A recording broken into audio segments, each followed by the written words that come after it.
बिस्मिल्लाहिर्रहमानिर्रहीम। अस्सलाम वालेकुम। 6th क्लास हमने आपकी इस्लामियात की बुक शुरू की थी। इसमें हमने बाब पंजम पढ़ रहे हैं, जिसमें हमने पिछली नशिस्त में अदल व इंसाफ की पढ़ाई की थी। आज इसकी मश्की सवालात देख लेते। आप बच्चों, मश्क शुरू करने से पहले जिन बच्चों ने मुझे सब्सक्राइब नहीं किया, सब जल्दी से सब्सक्राइब करें और कमेंट करें। मेरा लेसन सुनने के बाद प्यारा सा कमेंट करें और बेल आइकॉन पर क्लिक करें ताकि हर आने वाला लेसन मेरा आप तक पहुंच सके। दुरुस्त जवाब का इंतखाब करें। दो आदमियों के दरमियान इंसाफ करना है। तस्बीह, दुआ, सदका और तमहीद सदका। हदीस मुबारक के मुताबिक जिन खुश नसीबों को अल्लाह ताला के अर्श की साए में जगह मिलेगी, इनकी तादाद है 4, 5, 6, 7 है। इनकी तादाद कितनी है बच्चों? 7 है। शाबाश। इस्लामी लश्कर फातिहाना अंदाज में मक्का मुकर्रमा में दाखिल हुआ 6 हिजरी को, 7 हिजरी को, 8 हिजरी को और 9 हिजरी को। 8 हिजरी को दाखिल हुआ। जिस औरत ने चोरी की, इसका ताल्लुक कबीला बनो खरूम से, किबला बनो अमैया से, कबीला बनो अद्दी से, कबीला बनो तमीम से। कबीला कहाँ से? बनो खरूम से था उसका ताल्लुक। कानून का नाफाज होना चाहिए अमीरों पर, गरीबों पर, हुक्मरानों पर, सब पर होना चाहिए। अब सवाल नंबर 2 है कि मुख्तसर जवाब दें। अदल की सिफ्त जब अपने कमाल को पहुंचती है तो उसे क्या कहते हैं? जवाब बच्चों यहाँ से है कि अदल की सिफ्त जब अपनी कमाल पर पहुंचती है तो इसे एहसान कहा जाता है। क्या कहा जाता है? अदल की सिफ्त जब अपनी कमाल पर पहुंचती है तो इसे एहसान कहा जाता है। यानी जब हम किसी के साथ इंसाफ करते हैं और इंसाफ करने के बाद जब उसका हर तरह से ख्याल रखते हैं, उसकी हर चीज़ का हर हाजत पूरी करते हैं तो इसको एहसान कहा जाता है। अच्छा, अदल की अहमियत पर एक आयत कुरानी का तर्जुमा। इसका जवाब यहाँ से है कि इरशाद बारी ताला है। तर्जुमा, बेशक अल्लाह हुक्म फरमाता है अदल का और एहसान का और रिश्तेदारों को हकूक़ देने का। यानी अल्लाह ताला इन 3 चीज़ों का हुक्म फरमाता है। पहले ये है कि अदल करो, एहसान करो किसी पर, और रिश्तेदारों के, अपने तमाम रिश्तेदारों के हकूक़ पूरे करो। सवाल नंबर 3 है कि एहसान की अहमियत पर एक हदीस मुबारक का तर्जुमा। इसका जवाब बच्चों यहाँ से है कि रसूलुल्लाह खातमुन नबीय्यीन सल्लल्लाहु अलैहि वसल्लम ने 2 आदमियों के दरमियान इंसाफ करने के साथ फैसला करने को सदक़े से ताबीर फरमाया। आप खातमुन नबीय्यीन सल्लल्लाहु अलैहि वसल्लम ने इरशाद फरमाया, तुम्हारा 2 आदमियों के दरमियान इंसाफ करना भी सदका है।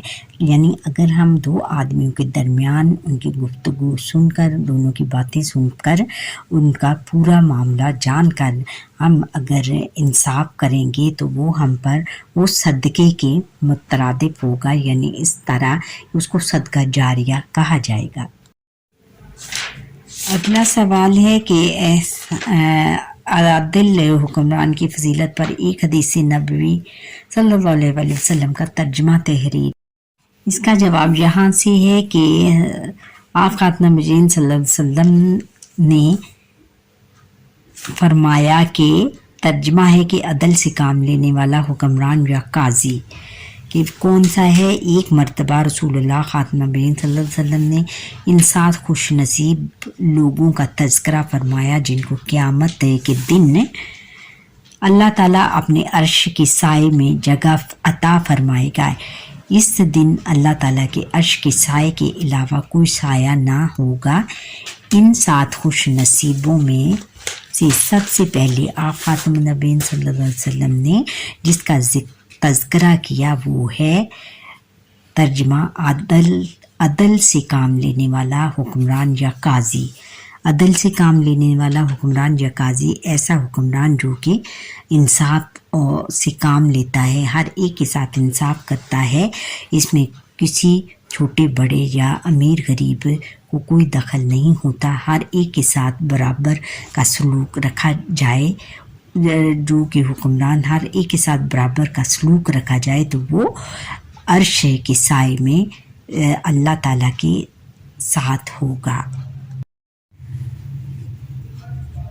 سوال نمبر اب 5 ہے بچوں، لاسٹ ہے. یہ سوال نمبر مختصر سوالوں میں سے جواب ہے. سوال ہے کہ بنی اسرائیل کیوں تباہ ہوئے؟ جواب بچوں یہاں سے ہے کہ آپ خاتم النبیین صلی اللہ علیہ وسلم نے ناراض ہو کر فرمایا کہ بنی اسرائیل اسی لیے تباہ ہو گئے کہ وہ امیروں کو چھوڑ دیتے تھے اور غریبوں کو سزا دیتے تھے. یعنی وہ بنی اسرائیل میں یہ تھا ان کی قوم میں کہ جو کوئی امیر جرم کرتا تو اس کو چھوڑ دیا جاتا، اور اگر غریب کرتا تو وہی جرم اگر غریب کرتا تو اس کو سزا دی جاتی. اور حضور نبی اکرم خاتم النبیین صلی اللہ علیہ وسلم نے فرمایا کہ اسی لیے بنی اسرائیل کی جو قوم ہے وہ تباہ ہوئی تھی. اب ہم نے تفصیلی جواب دینے ہیں. عدل و احسان کا مفہوم اور اس کی اہمیت بیان کریں. اس کا جواب بچوں یہاں سے ہے کہ رسول اللہ خاتم النبیین صلی اللہ علیہ وسلم نے عدل و انصاف کی آواز کو ایک ایسے زمانے اور حالات میں بلند فرمایا جب ظلم و ستم میں پسی ہوئی انسانیت انصاف کی بھیک مانگ رہی تھی. جس کی لاٹھی اس کی بینس کا قانون نافذ تھا. حکمرانوں کا کام رعایا کا خون چوسنا اور طاقتور کا پیشہ غریب کے حق پر ڈاکہ ڈالنا تھا. ان حالات میں رسول اللہ خاتم النبیین صلی اللہ علیہ وسلم نے عدل و انصاف کا پرچم بلند کیا اور انسانیت کو ظلم و ستم سے نجات دلا کر عدل رائج کیا.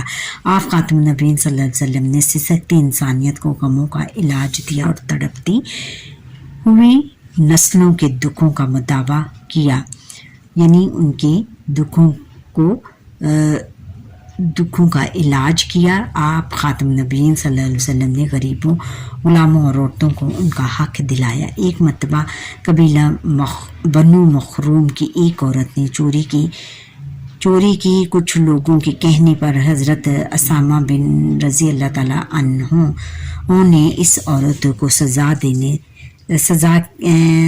سے بچانے کے لیے حضور خاتم النبیین صلی اللہ علیہ وسلم سے سفارش کی. تو آپ خاتم النبیین صلی اللہ علیہ وسلم نے ناراض ہو کر فرمایا کہ بنی اسرائیل اسی لیے تباہ ہو گئے کہ وہ امیروں کو چھوڑ دیتے تھے اور غریبوں کو سزا دیتے تھے. اب اگلا لانگ کویسچن ہے کہ بچوں اسوہ حسنہ کی روشنی میں عدل و احسان پر نوٹ. جواب بچوں یہاں سے ہے کہ 8 ہجری کی فتح مکہ کے موقع پر لشکر اسلام فاتحانہ شان کے ساتھ مکہ مکرمہ میں داخل ہوا. بہت فاتحانہ انداز میں یعنی بہت بڑی فتح کے ساتھ مکہ مکرمہ میں داخل ہوا. حضور خاتم النبیین صلی اللہ علیہ وسلم نے اعلان فرمایا کہ ہر اس شخص کو امان حاصل ہے کہ وہ اپنی سلامتی حاصل ہے. یعنی اس کو کچھ نہیں کہا جائے گا. جو ہتھیار نہ اٹھائے، جو ہتھیار نہیں اٹھائے گا، جو اپنے گھر کا دروازہ بند کر دے، جو ہمیں دے کر اپنے گھر کا دروازہ بند کر دے، جو ابو سفیان رضی اللہ تعالیٰ عنہ کے گھر میں داخل ہو جائے اور جو بیت اللہ میں پناہ لے لے. آپ خاتم النبیین صلی اللہ علیہ وسلم نے مجاہدین کو ہدایت کی کہ پرامن طور پر شہر میں داخل ہوں اور کسی سے زیادتی نہ کریں. خانہ کعبہ کا صحن اسلام کے دشمنوں سے بھرا ہوا تھا اور وہ سب مجرموں کی طرح سر جھکائے کھڑے تھے. یعنی مجرموں کی طرح، یعنی انہوں نے کیونکہ بیٹا بہت دکھ دیے تھے. حضور نبی خاتم نبیین صلی اللہ علیہ وسلم کے مجرم تھے اور وہ سر جھکائے، سر نیچے کیے کھڑے تھے. ان میں وہ لوگ بھی شامل تھے جنہوں نے حضور خاتم نبیین صلی اللہ علیہ وسلم اور صحابہ کرام رضی اللہ تعالیٰ عنہم پر ظلم و ستم کے پہاڑ ڈائے تھے، بہت زیادہ ظلم کیے تھے.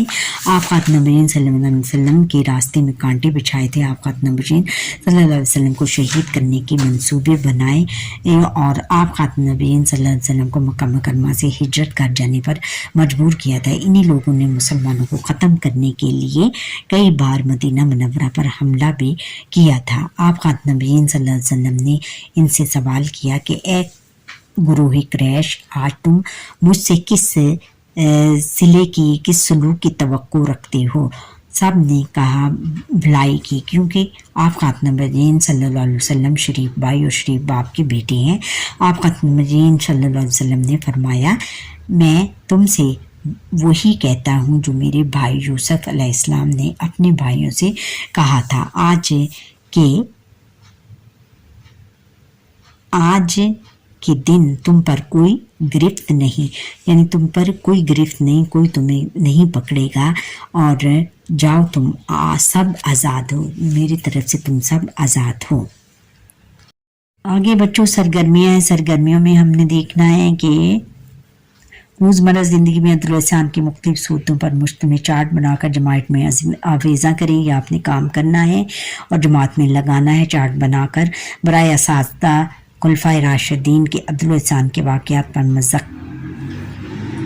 मुज़ाकरा मुनक्किद करवाएँ। खुलफाए राशिदीन में कौन है? हज़रत अबू बकर सिद्दीक़, फिर हज़रत उमर फ़ारूक रज़ी अल्लाह ताला अन्हु, हज़रत उस्मान गनी रज़ी अल्लाह ताला अन्हु, और फिर हज़रत अली रज़ी अल्लाह ताला अन्हु। इनकी जितनी भी हालात ज़िंदगी है, इसमें से आपने उनकी जो अदल और एहसान उन्होंने किया था, उनके आपने वाक़यात लिखनी हैं और फिर एक दूसरे के साथ आपने डिस्कस करना है। अच्छा बच्चों, यहाँ पर ही हमारे आज के लेसन का वक्त ख़त्म होता है। आप मुझे लाइक सब्सक्राइब करें और बेल आइकन पर क्लिक करें और कमेंट करना ना भूलिएगा।